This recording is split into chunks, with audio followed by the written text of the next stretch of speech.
We have multiple arenas of leadership challenges to test and train leadership capability. They're all different arenas you can go to. The two that I'm going to talk about the most, because they probably had the most power, was the land warfare arena, yes, and then the Mount or SAUC arena. And this is another thing that they changed at some point. It used to be Mount when I was younger, which was military operations, urban terrain, and then it got changed to SAUC, which is special operations, urban combat. But whatever you want to call it, these two arenas that we were allowed to run these training missions, and had the opportunity to put platoon after platoon after platoon after platoon through complex, dynamic, reactive, intense, realistic, high-pressure scenarios where the difference between success and failure came down to one thing and one thing only. It only came down to one thing, and that was leadership. That was leadership. It was 100% leadership. If a platoon or a task unit was successful, it was because of the leadership. And if the platoon or task unit failed, it was because of the leadership. Because there's some constants. There's some variables and some constants. The constants are, look, you're going to be in a stressful situation. It's going to be a complex mission. It's going to be a opposing force. So the bad guys are going to be highly capable. They're also going to be tightly controlled most of the time. Sometimes my brothers would get a little out of hand, but most of the time it's tightly controlled. And then you have a platoon or two platoons of SEALs. Now, some people might think, well, there's going to be a variation in the SEAL platoons. And that is accurate. There is going to be some level of variation of the skills in a SEAL platoon. But overall, the variation of the troops, of the 14 or 16 shooters in that platoon, overall, when you combine them all together, you're going to have some smart guys, you're going to have some dumb guys, you're going to have some old guys, you're going to have some new guys, you're going to have some aggressive guys, you're going to have some passive guys, you're going to have all these different, you're big guys, small guys, you're going to have all these different guys, and you take them all together and you mix them up, and that platoon is going to fall within the margin of error of a normal SEAL platoon. That's what's going to happen.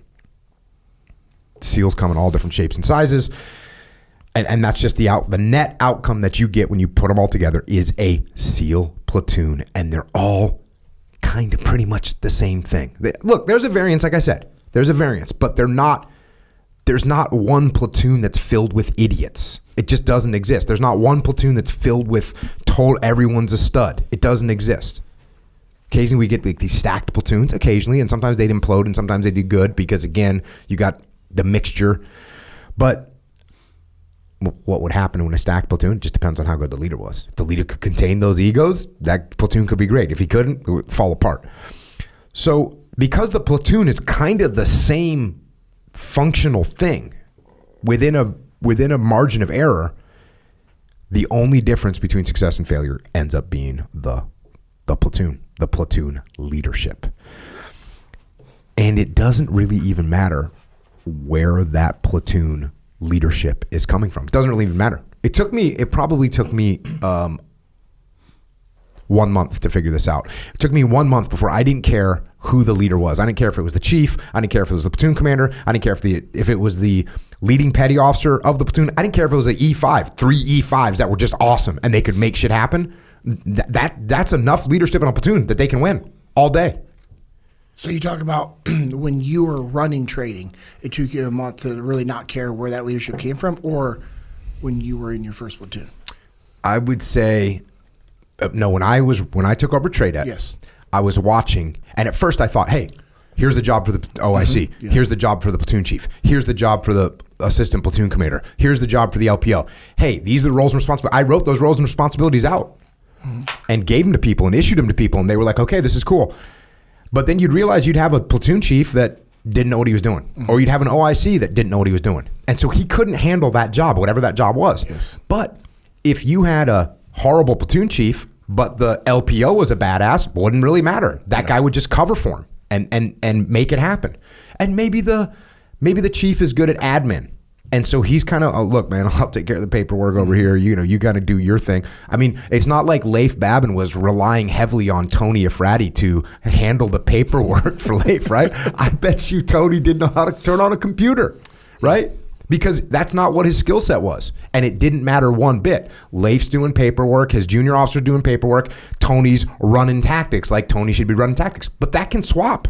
Yes. That can swap. You can end up with a platoon commander who's just a stud and has a good comprehension of tactics, and a platoon chief that doesn't really get it.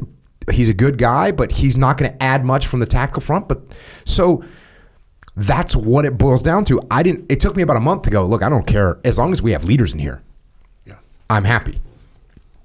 And so going through this training, the training that we had not only identified who the leaders were and then what their shortfalls were, but most important, it allowed us the opportunity to teach them how to lead.